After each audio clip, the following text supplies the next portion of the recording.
అయోధ్యలో నేడే రాముడు కొలువు తీరనున్నాడు. కోట్లాది మంది దశాబ్దాల కల సాకారమవుతుంది. దేశం మొత్తం రామనామంతో పులకరిస్తుంది. జగమంతా రామోత్సవం జరుపుకుంటుంది.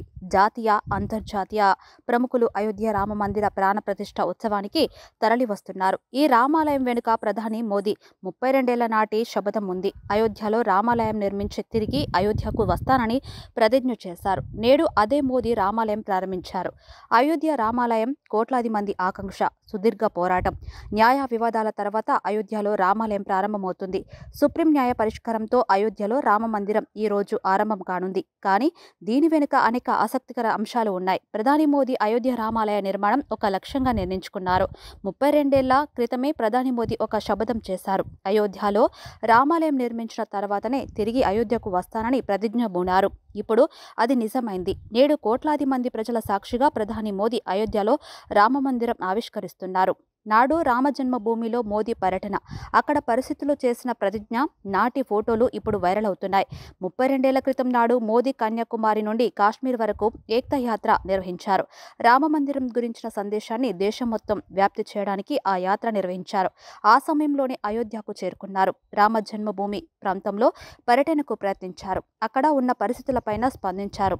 జై శ్రీరామ్ నినాదాల మధ్య నరేంద్ర మోడీ ఒక ప్రతిజ్ఞ చేశారు. అయోధ్యలో రామమందిరం కట్టినప్పుడే తిరిగి వస్తానన్నారు. అది నిజమైంది. సుప్రీంకోర్టు తీర్పు తర్వాత అయోధ్యలో రామాలయం కోసం ప్రధాని హోదాలో మోదీనే 2002 ఆగస్టు 5న భూమి పూజ చేశారు. తిరిగి ఇప్పుడు మోదీ ప్రభుత్వంలోనే శతాబ్దాల కలగా ఉన్న అయోధ్యలో శ్రీరాముడి భవ్య మందిరం ప్రారంభోత్సవానికి సర్వం సిద్ధమైంది.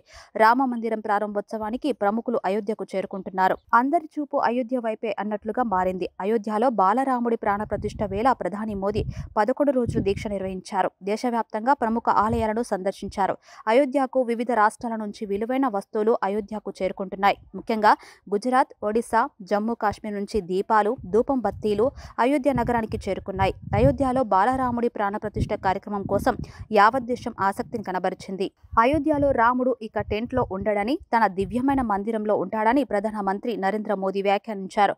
22 జనవరిన అద్భుత ఘట్టం ఆవిష్కృతమైందని, ఇది ఒక తేదీ మాత్రమే కాదని, ఇదొక కొత్త కాల చక్రానికి ప్రారంభమన్నారు. అయోధ్య రామ మందిర ప్రారంభోత్సవం, రామ్లలా విగ్రహానికి ప్రాణ ప్రతిష్ఠ చేశారు మోదీ. రాముడు అగ్ని కాదు, రాముడు వెలుగు. రాముడు కేవలం మన వాడే కాదు, రాముడు అందరివాడు.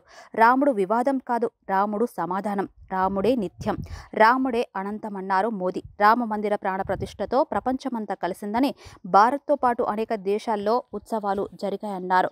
రామ్లల్లా ప్రతిష్ఠతో పాటు వసుధైక కుటుంబం ప్రతిష్ఠ కూడా జరిగిందని ప్రధాని మోదీ వ్యాఖ్యానించారు. రాముడి మందిర నిర్మాణం జరిగింది. మరి తర్వాత ఏంటి? కోట్లాది మంది ప్రజల నిరీక్షణకు తెరపడింది. మరి తర్వాత ఏంటి అని అందరూ అనుకుంటున్నారు. కాలచక్రం మారుతుందని మనస్ఫూర్తిగా భావిస్తున్నానన్నారు మోదీ. అందుకే ఇదే సమయం, ఇదే సరైన సమయమని ఎప్పుడు చెబుతానన్నారు మోదీ. రామ మందిర నిర్మాణం నుంచి జరిగి భవ్య, దివ్య భారతాన్ని నిర్మించేందుకు ప్రజలు ముందుకు కదలాలని మోదీ అన్నారు. ఈ నేపథ్యంలో భారతదేశాన్ని నిర్మించేందుకు కృషి చేయాలని యువతకు పిలుపునిచ్చారు. 500 ఏళ్ల నాటి కల నెరవేరింది. ఈ అద్భుత ఘట్టాన్ని వర్ణించేందుకు మాటలు రావట్లేదు. అయోధ్య రామ మందిరాన్ని అనుకున్న చోట నిర్మించాము. ప్రధాని మోదీ దూరదృష్టి, సంకల్పం ఇందుకు కారణం. అయోధ్య అభివృద్ధికి కోట్ల నిధులు అందించారు. ఈ రోజున జరిగిన బాలరాముని ప్రాణ ప్రతిష్ఠతో రామరాజ్యం సాధ్యమవుతుంది. ఈ పవిత్ర రోజున భారతదేశం మళ్లీ త్రేతాయుగంలోకి ప్రవేశించినట్టు అనిపిస్తుంది. ఇక నుంచి అయోధ్యలో కాల్పుల కలకలం ఉండదు, కర్ఫ్యూ ఉండదు.